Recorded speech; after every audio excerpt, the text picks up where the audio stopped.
Welcome to The Source, where we combine the headlines with in-depth conversations with the newsmakers themselves. Today on the program, the president plans to visit Philippine Rise next week. The president will be commemorating the renaming of Benham Rise to Philippine Rise by visiting the Philippine Rise itself. And amid a diplomatic fallout, more overseas Filipino workers return from Kuwait. To clarify with the Kuwaiti government that we mean no disrespect to their people, to their laws. We are grateful for the 96-97% that are very, very well taken care of. Now a lawmaker wants to ensure opportunities for those who come home. Also, it's the Senate's turn to pass a bill on Endo. Congress needs to enact a law amending the labor code. Senator Sonny Angara joins us live. And later, from the road to the air, Uber is now working to launch flying cars with NASA. That's for today's In Focus.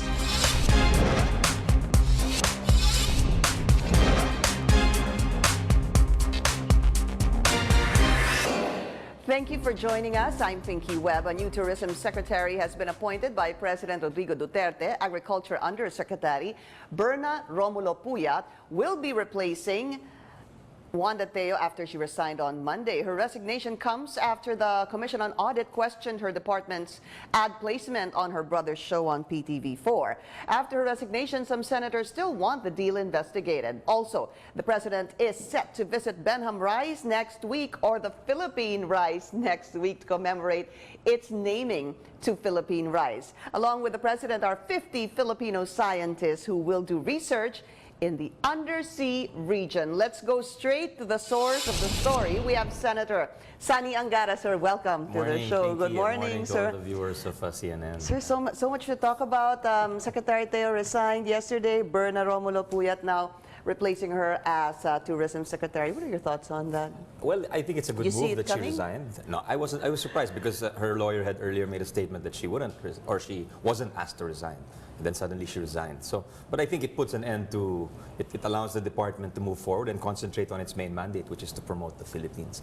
As to the contract, it's still surprising as to how maybe the husband and wife were able to occupy proximate positions. One was on the TIEZA, one was on the DOT, which supervises the TIEZA. So I think the tourism chair, Nancy Binay, Senator Binay, has said she's interested in investigating the contract, and maybe we have to see how what is the system, what are the safeguards in place so that these type of arrangements are avoided in the future. When she resigned, does that put an end to the issue for you? Well, the ombudsman has already said it will conduct an investigation. So I think that with regard to accountability or liability, that's already in their court. But I think in terms of systems and safeguards, then that's where the Senate can come in and examine what are the safeguards for the TIEZA. The TIEZA has a lot of money, so and the DOT, it's the supervising authority. So we want to see if there are safeguards in place to avoid these things going forward. But not just TIEZA, are you also looking at the 60 million peso ad? Yes. Because the DOT has a lot. The money of the DOT is actually in different agencies. It's in TIEZA, it's in the Tourism Promotions Board. So again, I think that's the role of the Senate, to make sure that the laws are in place to, so it doesn't give rise to these kinds of cozy arrangements. So what we're saying is you support the investigation into this, Certainly. with the resignation. Certainly, yes. of But Secretary with the focus on systems, right? Because the liability issue is already with the ombudsman. Okay. However, I think it was Senator Kiko Pangilinan who said that maybe, possibly, the Tulfo brothers should also follow suit. What do you think? Well, again, the question of liability is already with the ombudsman, I think. I think the Senate should look at the role of government agencies and to ensure that the money is being well spent, because that's taxpayer money. That's my focus. If the president reassigns Secretary Wanda Teo to another position, I think it was Senator Sonny Trillanes who calls it recycled personalities. Is that a good thing or a bad thing? Well, I hope he doesn't do it right away, because I think it doesn't leaves a bad taste in the mouth. It's a little distasteful to if a person has been given the chance to serve and they haven't. I mean, the fact that if a person was asked to resign, that means they failed the test. So there should be tests of integrity for public servants. Kuwait, sir, you're very concerned about what is happening in Kuwait. I remember reading an article saying that you were actually happy that Secretary Cayetano apologized for what happened. But over and above that is you have a bill. It's RA 1081. Is it strengthening the OWA or the Overseas Workers Welfare It's actually law Administration? already. Pinky. It's a law, Thank sorry. you for Okay. mentioning that. And we've strengthened the assistance because it requires there that at least 10% of the OWA budget must be given for repatriation. And given the decisions by the administration lately, I think that the decision is to repatriate as many as we can.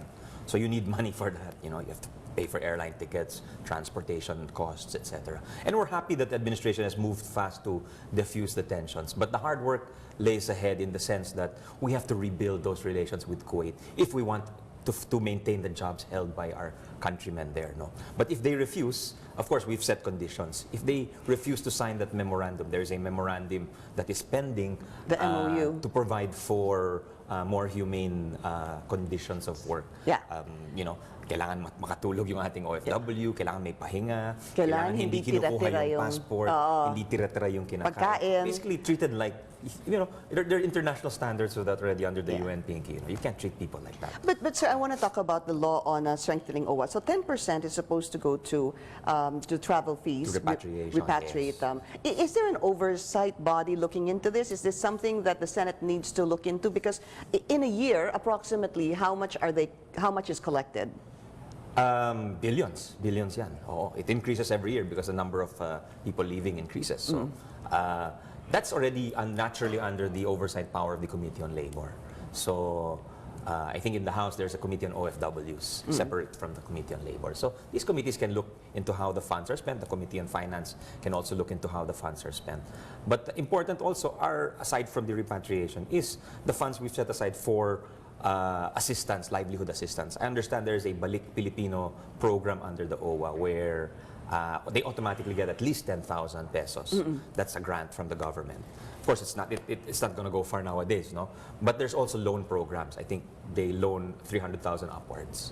So these are available. And of course, we have TESDA to provide all the training. Yung kabuhayan, di ba? Pagka bumalik sa probinsya, naturally, walang trabaho kagad yan.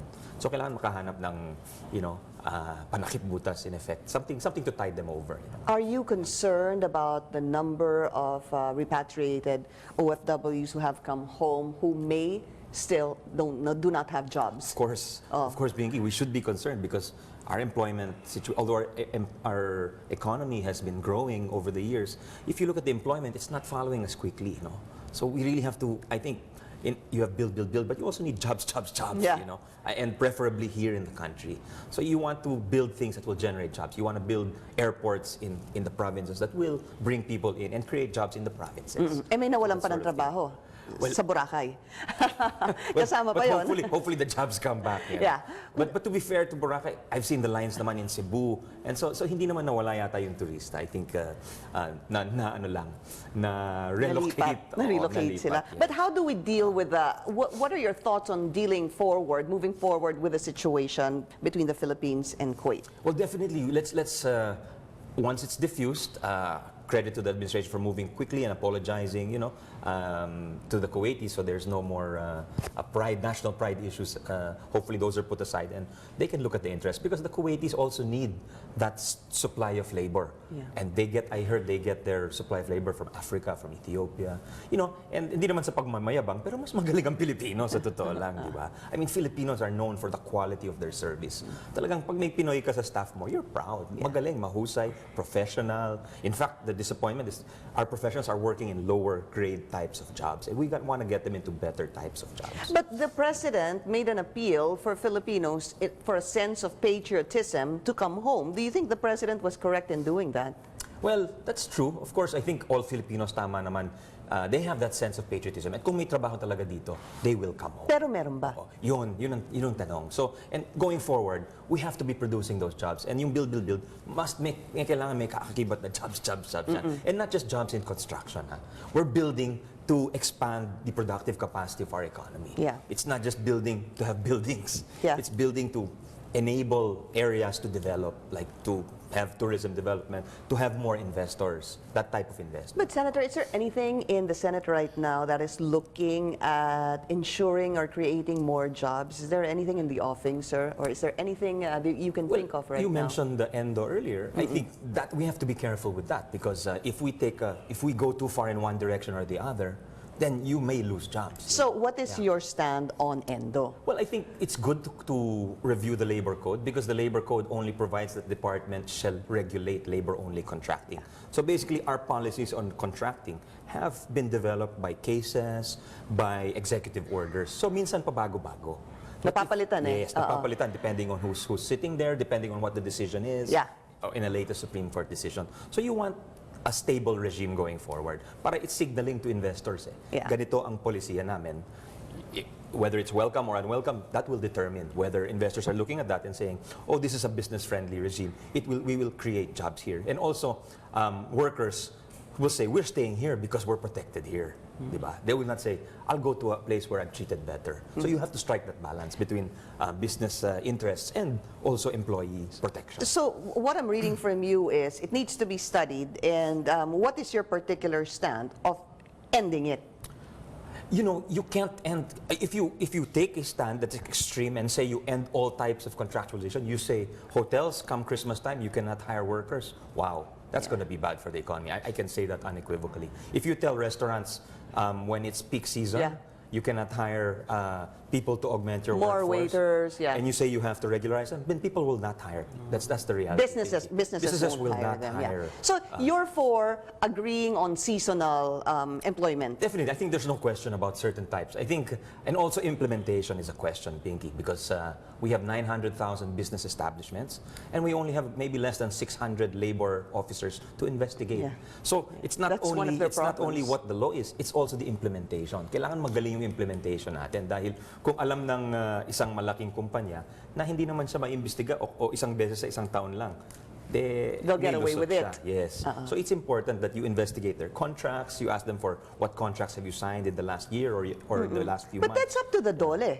Yes, definitely. Kulang, yun nga, as you mentioned, sir, kulang ng tao ang DOLE. Yes. So I'm saying, my point basically, Pinky, is that we need a law, yes. That's to drive our business environment and to make sure employees are protected going forward. But we also need good implementation. So that's the oversight part of our job, not just making laws, but making sure our laws are observed in the practice. But how do you react to the lower house passing Endo and it's still not moving in the Senate? Well, it's actually moving, because I know Hindi pa Senator napapasa Villanueva eh. has already passed around a draft committee report. So I think when we meet, that will be one of the things. We have 3 weeks to meet in session. That's one of the things at the top of the agenda. Do you think it'll be passed before you go on break? You know, that one is difficult to predict, because there's a lot of things on the agenda, Pinky. There's a lot of bills. There's maybe at least 20 to 25 bills. So, Is it a priority?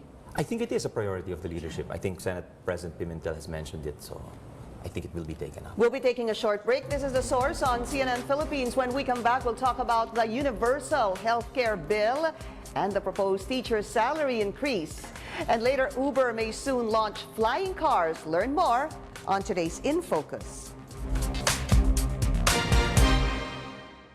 You're watching The Source on CNN Philippines. Our guest today is Senator Sonny Angara. Sir, the President will be visiting the Philippine Rise May 15 to 16, according to a presidential spokesperson, Harry Roque. Let's listen to what the Secretary said yesterday. The President will be commemorating the renaming of Benham Rise to Philippine Rise by visiting the Philippine Rise itself. And this is on May 15 to 16. And it will also be to launch the start of scientific research to be conducted by around 50 scientists. So the event will be attended by the 50 scientists whom the President will be sending off. Senator, what do you think of that? Ako natutuwa ako, and I think marami ring matutuwa. First of all, because a takeoff point is my province of Aurora, so I'm personally very happy about that. And I think my province mates will also be very happy to see the president, because you have to realize this is a very inaccessible part of the country.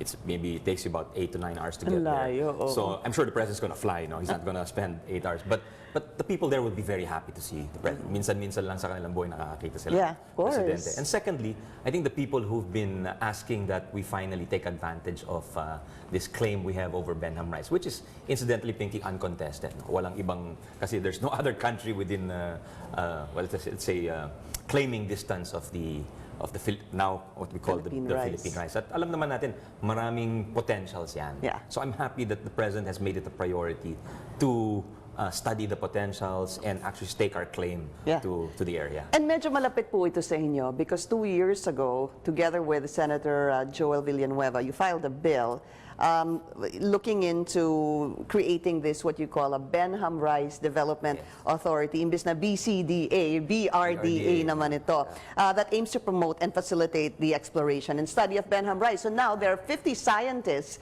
who will be going with the president and will be undertaking some scientific research there. That's so why, ito na that's yun. why I'm personally very gratified, and I'm thankful to the president because he's finally, staking our claim, as I mentioned, and trying to see how these potential resources can benefit the rest of our countrymen. So, ano yung pakinabang sa atin? At itong ang batas is also moving in the Senate. Senator Win Gatchalian chairs the Economic Affairs Committee, and he's already reporting out the bill soon to create this authority, to create a trust fund. So, anumang makuha dyan ay hawak-hawak para sa pro-people programs kung sakasakali. And I believe there's a similar move at the House of Representatives. If I'm not mistaken, sir, to see Congressman Rufy Biazon yan.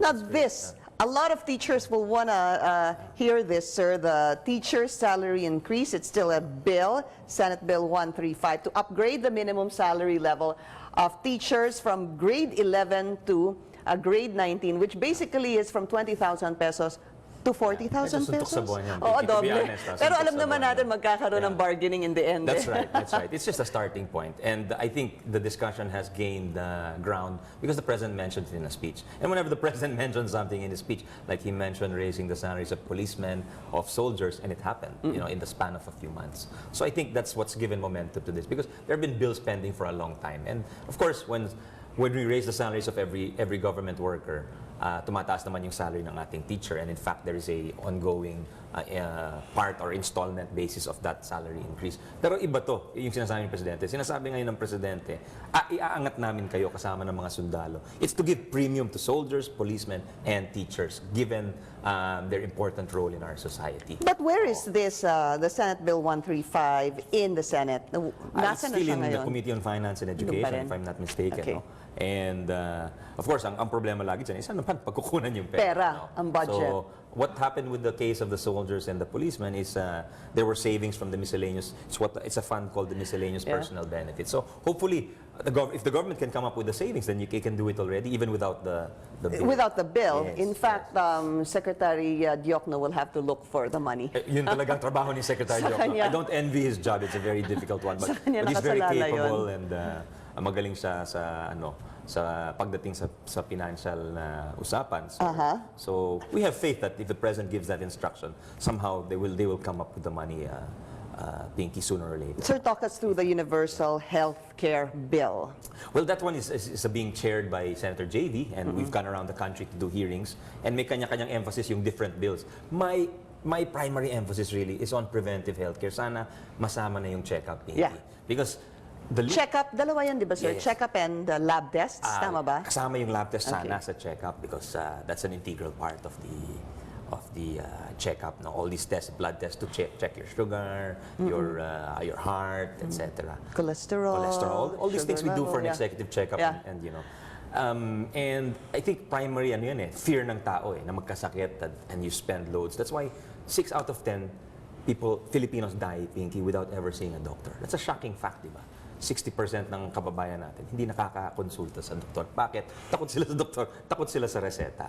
So here, I think may gumaganda na yung patakbo sa PhilHealth in terms of yung budgetary allotment natin. So yung coverage niya, halos lahat ng Pilipino may health insurance na. Pero ano yung sasakupin niya? Aantayin ba natin na magkasakit bago Gamutin. o di ba? I think the long-term, more productive approach is preventive. You make sure that you spot it early on. Yeah. So rather Early than detection. pay for dialysis treatments in 20 years' time, you want to be treating with medicine in 5 or 10 years' time. Absolutely. And preventing. Diba? All right. Very quickly, sir, there's talk of a co-warranto decision. Hard to say, but I'm sure you've heard the news going around. You earlier called it an institutional damage if the co-warranto is granted. Do you still stand by that? I'd like to clarify that. I think because impeachment is provided for in the Constitution, and it provides that it is a co-equal branch, mainly Congress and the Senate, which will remove a Chief Justice, a member of the judiciary. Pagka ginawa ng judiciary on its own yon, against its highest member, medyo nagkakagulo-gulo yung institutional setup natin. I still feel that way. And if the Supreme Court grants it, in effect, they'll be violating their own rules because there's a 1-year prohibition.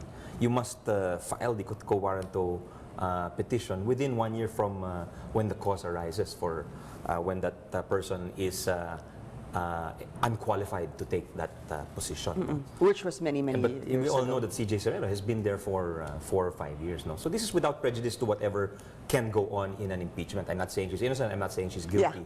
Yeah. I'm just saying what the Constitution provides is for an impeachment proceeding.